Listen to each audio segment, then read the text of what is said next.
Although Turkey and the U.S. are allies, there's mistrust between the two because of the partnership between the U.S.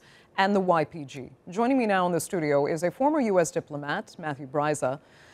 Let me ask you first, there are so many alliances in this war that are just riddled with contradictions. So tell us, how is U.S. support for the YPG continuing against the wishes not of just a NATO ally, but of one of its strongest allies in the war against Daesh?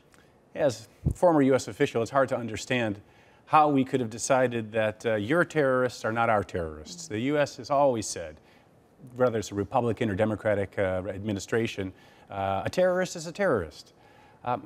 Operationally, the reason this happened, as General Mattis said yesterday to President Erdogan, was that this was not a choice of the U.S., it was a necessity because there were no other forces available that were willing to fight with such ferocity and take on such losses as the YPG. But if the shoe were on the other foot, if Turkey was allied with a terrorist organization, say Al-Qaeda, and by the way, if another terrorist leader was taking refuge in Turkey, the U.S. would be pretty angry. I think you'd even see some sanctions against Turkey. Most definitely. But I mean, what will the U.S. do then if Turkey's fears are realized and the YPG does become empowered to the point where it does begin to fight for either an independent or autonomous territory on the border with Turkey?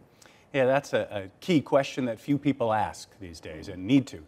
I'm sure the U.S. doesn't have a plan yet because that's sort of the almost doomsday scenario for U.S.-Turkish relations.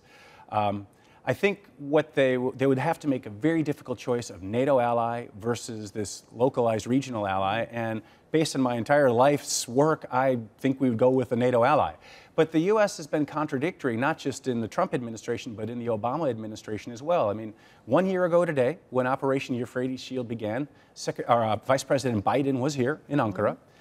He said the YPG will have to move east of the Euphrates. And a couple days later, the special envoy to the coalition against ISIS, Brett McGurk, came out and said, no, YPG is not going to have to move back east of the Euphrates. So there's no clear plan.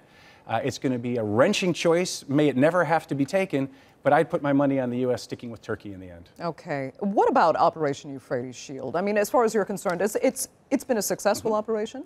Oh, yeah, it has been. It has been. I mean, the State Department even reported that in their Human Rights Report. I think, if you look at Turkey's objectives, they were fulfilled. Number one, Turkey pushed ISIS back away from its border. Great. That's something the U.S. strongly supported. And number two, Turkey prevented a YPG or Kurdish-dominated political entity or region from being formed. So that's successful. I think it would have been better, however, had the U.S. and Turkey built on Turkey's willingness to run this operation and done even more together. I think neither side was willing to up the ante, though, together, unfortunately. Okay. Matthew Bryza, unfortunately, we're going to have to leave it there. Thanks so much for coming in.